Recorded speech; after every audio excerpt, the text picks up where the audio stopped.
Production efficiency he prized was in short supply on the World War II drama Where Eagles Dare. Filming was slowed by co-star Richard Burton's drinking problems. Even worse was the budget-busting musical Paint Your Wagon, co-starring Lee Marvin and Gene Seberg. You can't have both of us. Why not? Why not? Why not? Clint agonized as the shoot dragged on for months due to creative indecision between its director and producer. Eastwood had higher hopes for Kelly's Heroes, a caper comedy that mixed World War II heroics with a cynical heist plot. Kelly! What the hell are you doing here? Looking after the colonel, that's what. Shoot him and let's get the hell out of here. Shoot him, we don't get the gold. What gold? Despite a colorful cast, including Donald Sutherland and Don Rickles, Clint felt trapped on another endless shoot, this time in Yugoslavia.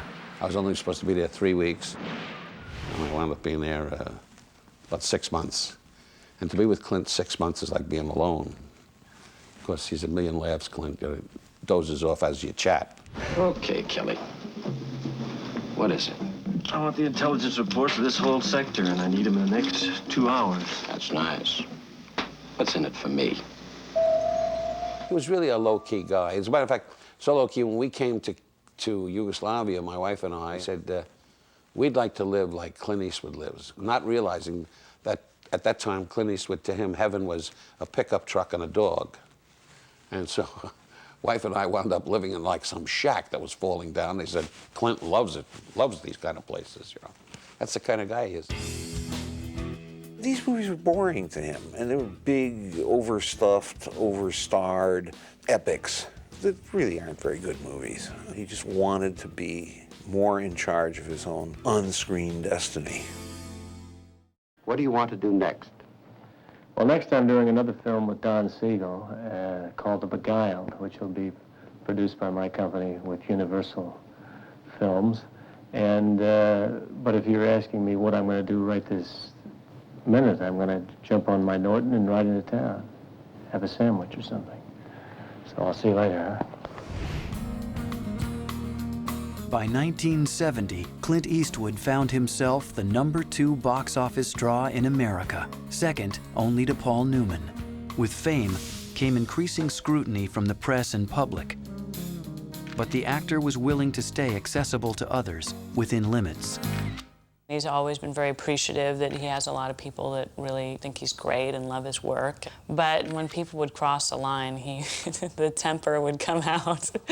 And you don't want to be on the other side of his temper. It's not fun. He lost it a couple of times on people, and for good reason. They were completely inappropriate.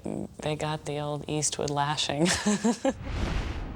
At age 40, Clint was ready to push himself to a new level creatively, with edgier and more personal projects. He was especially pleased with 1971's The Beguiled.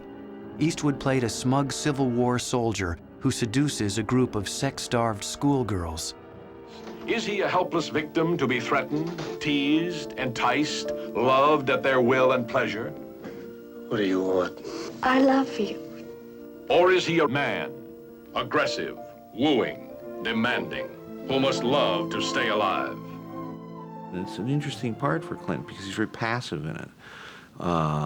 He's not a guy who takes charge of the situation. He's a guy who, the situation actually finally overwhelms in the movie.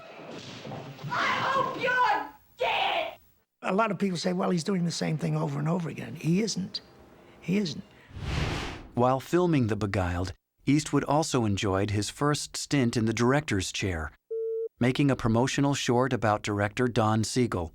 All right. Now we're ready. So let's take a scene, see how Don Siegel brings it to life. After 15 years of studying the craft of filmmaking, Eastwood felt ready to tackle his first movie as a director. I figured when I get tired of acting or people get tired of looking at me up on the screen, maybe I'll just slide behind the camera and stay there. That was the plan. Eastwood found the perfect script for his directing bow. Play Misty for Me was a thriller co-written by a friend of Clint's. I went up to Lou Wasserman at Universal with my agent, Leonard Hershan, and I said, I'd love to do this little picture you've got, Play Misty for Me. And he said, oh, okay, that's fine. He says, I'd love to direct it. And he didn't bat an eyelash. I was expecting him to go, wait a minute, or something, but he just said, that's fine. I said, terrific. That was easy. Lenny comes up to me later and says, yeah, they're going to let you do it. They have no problem with the directing. They just don't want to pay you anything. And I said, you know something? That's smart of them. I said, they shouldn't pay me anything. I would pay them to do it. Eastwood enlisted his pal Don Siegel to play a bartender in the movie for good luck. But the first-time filmmaker didn't need any directing tips. My name is Dave Garver. Evelyn Draper. Sit down, Evelyn Draper. Care for a drink? Okay. What'll it be? Surprise me. New driver? Nice game. Congratulations. Thank you. What happened? I won.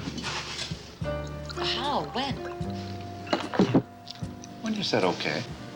The first day, he didn't seem nervous at all. You know, Clint knows exactly what he wants, and he knows how to get it. Every department feels that there's a firm hand at the stern, and he was that way from day one. Play Misty for me. For Clint Eastwood, an invitation to terror. Play Misty for me. Get off my back! Play Misty for me. Get off my back! The most terrifying words you'll ever hear. Play Misty for me. Like The Beguiled, Play Misty for Me focused on a handsome ladies' man, this time a DJ, who's preyed on by a murderous ex-lover. I think everybody's had an experience where somebody misinterprets conversation or gestures or what have you as a commitment. And I think that's what the story was all about. I just don't know what to say to you. I'm sorry I mistrusted you. I should have known you'd never do anything to spoil it. To spoil what? What we have between us. We don't have a goddamn thing between us. Now, how many ways am I gonna have to say this to you? I don't care how many ways you say it, it's not true! Clint never imposed his ideas upon you. He would see what you would bring to it first. And then he might say something. He was very, very considerate of people's needs. He doesn't like a lot of rehearsal. I don't think we did more than 2 or 3 takes on any scene that I was in. It didn't seem that difficult at the time. It seemed like a lot of fun. I enjoyed it. Don't leave me! Don't leave me! She's nothing! Nothing! Nothing! I love you. Get her out of here, man. Please. Where to? Because I love you. I did it because I love her. Move! It's because I love you. Please. Play Misty for Me was filmed in Clint Eastwood's home base of Carmel in just 4.5 weeks. Made for less than $1 million, The Shocker was a hit for Universal and also for Eastwood, who made more from profit participation than he would have from a director's fee. But Clint felt that the studio had bungled Misty's release. Having triumphed in the director's chair, Clint wanted more control over every aspect of his work. I don't think he felt they treated him with the respect he thought he deserved. And he wanted a different environment. Eastwood's famous self-discipline grew even stronger that year after the sudden death of his father at the age of 63 from a stroke. For years, Clint had practiced a regimen of healthy eating and exercise. After his father's death, he committed himself to that routine more than ever. He was doing health food when nobody else was. To this day, Clint will not eat red meat, but very, very seldom. He will not drink anything carbonated, seldom any hard liquor, and he's very, very health conscious. Eastwood was equally sensitive about treating his co-workers with respect and avoiding any on-the-set star treatment, unlike many Hollywood actors. There's nothing pretentious about him. He enjoys being around the guys, and the next day he can meet with kings or queens and be on the same level with everybody. He was so adamant about really raising my brother and I with values that you always appreciate everything that people do or whatever is given to you. He's always really made sure that both of us worked for everything we have. He not only told us that that was important, but also showed us through his own actions. At age 41, Clint Eastwood was now the world's #1 movie star.